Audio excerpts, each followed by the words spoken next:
First of all, we're really happy to be here. Guys have played well through 2 games. I think they're excited to play an excellent UConn team. And, we had a good practice yesterday, a good practice today. Guys are in good spirits and looking forward to competing tomorrow. Okay, we'll take questions from media in the room. Please raise your hand. We'll have a microphone to you. Oh, okay. Hey, Eric, Bob Holt, Arkansas Democrat Gazette. How you doing? Kind of a multi-layered question on Nick. He obviously has had some rough shooting games of late. How do you think he's doing? Emotionally, physically, mentally. What do you expect from him tomorrow? And how important is it for you guys to get him going offensively? Yeah, I mean, Nick's one of the most talented players in the country, and he's had some big games for us, and he's been in a tough situation in and out of the lineup with injuries, and it's not easy for any player to do, let alone when a team's on a tournament run. But yeah, we'd certainly love Nick to have a big game, and but it's like I said, I mean, he's been in and out of the lineup. It's hard to do for any player, let alone someone that's in their freshman year. How do you think he's doing emotionally? I mean, he's been great in practice. He was bouncing around the last 2 days, and I think he's excited to get another opportunity to play, just as we all are. Okay, right here in the middle. Coach Kyle Kinsey, this is on behalf of the San Diego Union Tribune. I was actually going to ask, I read the story about your father wanting at one point to manage the Padres and you going to games growing up as a kid. Was there anything about spending that time with your father that you've managed to incorporate into your coaching? And what did throwing out the first pitch at the Pods game this year mean to you?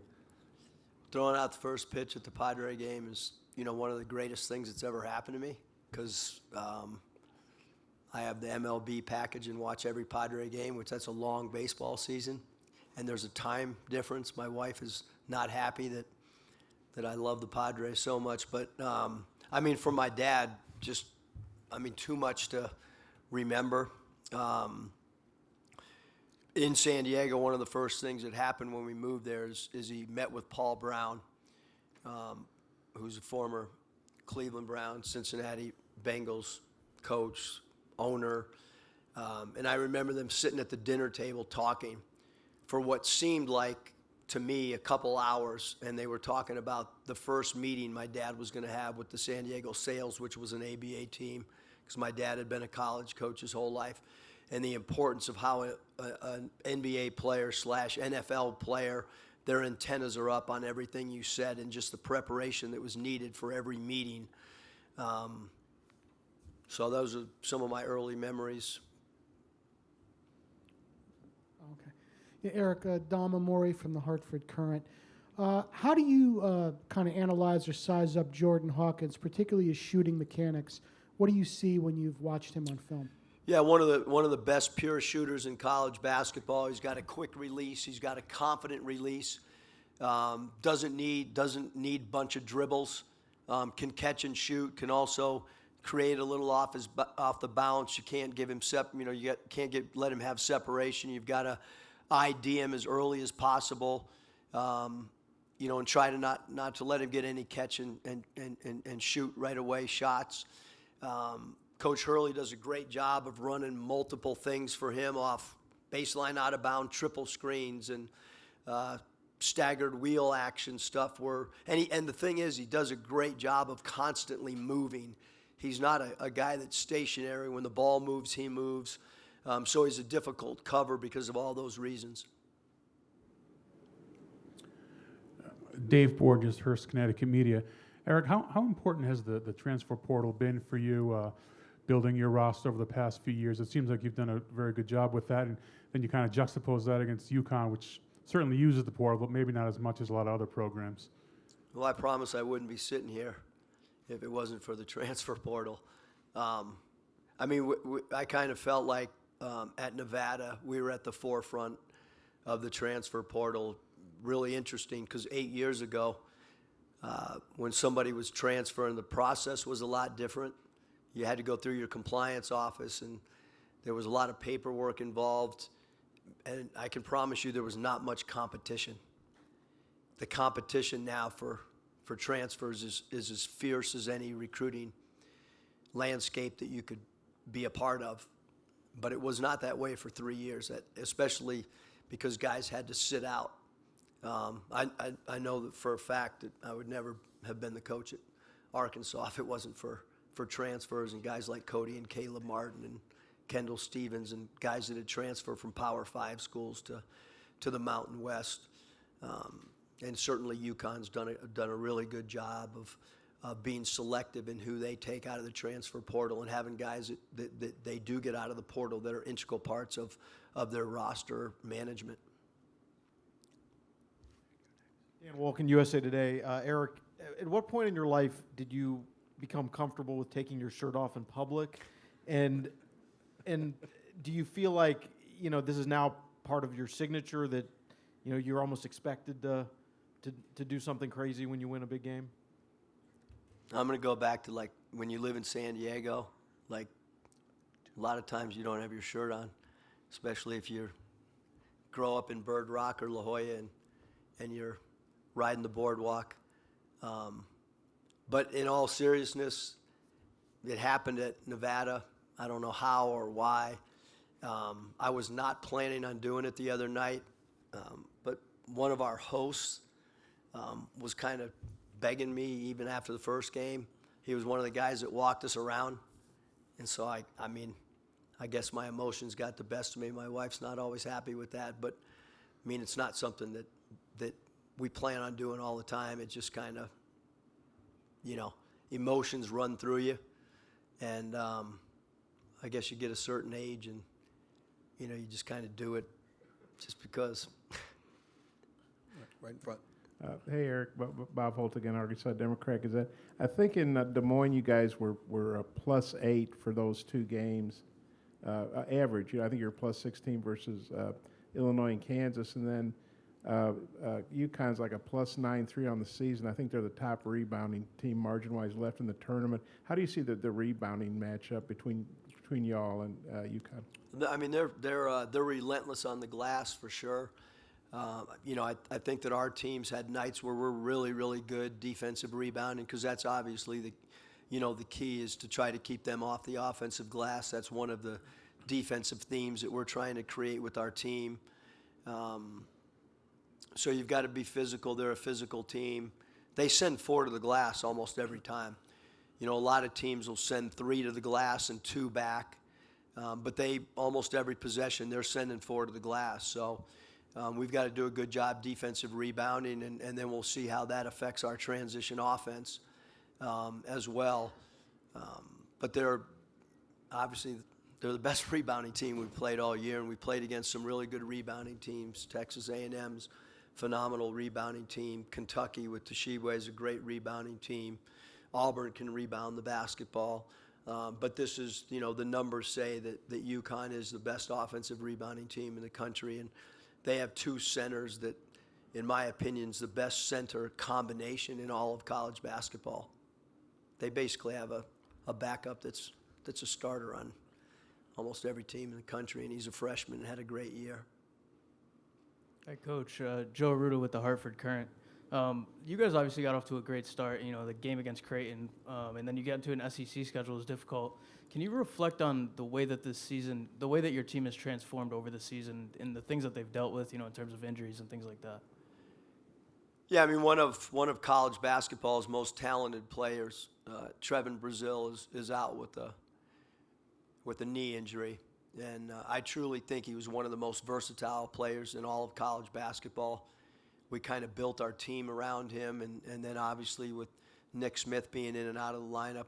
This team has dealt with a lot, but we were fairly healthy the 2 prior years, and it was the same kind of theme where maybe we didn't start SEC play really, like we would have liked to have. But we just kept kind of grinding and looking at the next game on our schedule and trying to have belief. And here we are again. But it's a resilient team that's overcome a lot for sure. But I do think the SEC schedule You know, it's hard. I think it's, in my opinion, it's the best college basketball and college football and college baseball and gymnastics and softball. But certainly in basketball, it's probably underrated a little bit. Right here in the center.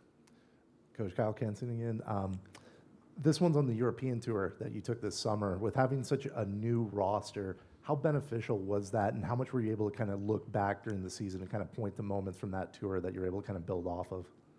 I thought it was really beneficial when we started the year, because we got out, you know, to a great start, but then the injuries kind of hit.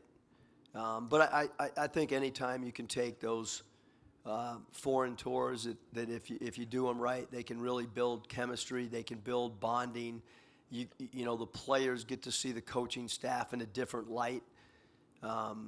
So I do think that buy-in and trust, you can kind of get a head start if it's handled correctly. So I don't think there's any doubt that time, especially with so many transfers, you know, and not just the transfers, but out of our 12 players that'll suit up tomorrow, 6 of them are freshmen. So it's the freshmen along with the transfers, it did give us a little bit of a head start on bonding for sure. Okay, back in the back. John Marshall, AP. Getting back to your father, what would you say is maybe the greatest lesson you learned from him in all the years of practices and games and all that? A lot, John, but competing. Like everything that happened in our household was competition. The pickup games growing up at La Jolla Rec were legendary with my dad, you know, just because, I mean, if we lost a pickup game and had an hour and a half wait on Saturday or Sunday morning, he wasn't real pleasant to be around. But everything that happened, you know, with my dad and I, whenever I was around him, being a competitor was kind of beyond belief. But you know, he wrote on my lunch bag, my brown paper lunch sack bag that I would take the effort, energy, enthusiasm. He wrote that every day when he was home and not out recruiting or not on a road trip. So that's what I went to school with, and you know, to be able to work with him with the Timberwolves and watch his preparation, watch how he conducted practice, his attention to detail. I was lucky to watch him meet with so many other coaches in different sports. He was really good friends with Billy Martin, the former Yankee manager, and I was exposed to a lot of stuff that a normal, you know, kid wouldn't be exposed to, going on road trips when he was an NBA coach, being a ball boy and working the opposing team's locker room when he was a Cavs coach, and rebounding for people like Larry Bird. I mean, I just was exposed to a whole different lifestyle than you know, everybody else that I grew up with. Adam? Coach, Adam Hill, Las Vegas Review-Journal. Well, when you came in from Reno, why do you think you were so quickly able to put your mark on this program, and what do you want the image of your program to be from the outside? I mean, I guess from an image standpoint, I wanted, you know, to be a program that people think wins. I hope that our offensive style of play is one that if a player watches, he would want to play in. If you're a fan, you would want to watch, although this year we go through some scoring droughts and maybe not offensively as pleasing as maybe some other teams, but we do play with pretty good pace. What was the other part of the question? Why were you so quickly able to kind of put your mark on this program? I mean, I just think, you know, like any program, you know, you go in with a plan, a short-term plan and a long-term plan, and then you try to think about how you can have sustainability in today's college landscape, whether it's a football program or a women's basketball you can build quickly because of the portal, and you're seeing first-time coaches do that this year that have had great success through the portal. And but then the key is, you know, how can you have sustainability? You got to have, like I said, a short-term plan and a long-term plan. And although obviously the most important thing right now is to get ready for UConn, I would be lying to say that we're not also recruiting today and didn't recruit last night and didn't recruit this morning and won't recruit tonight because, I mean, I don't know why it is what it is, but the portal's open while teams are still playing. So, you know, you got to worry about two things. Obviously, the most important thing is UConn, but there is still recruiting going on right now as well. Coach, thank you, and good luck tomorrow. Thanks.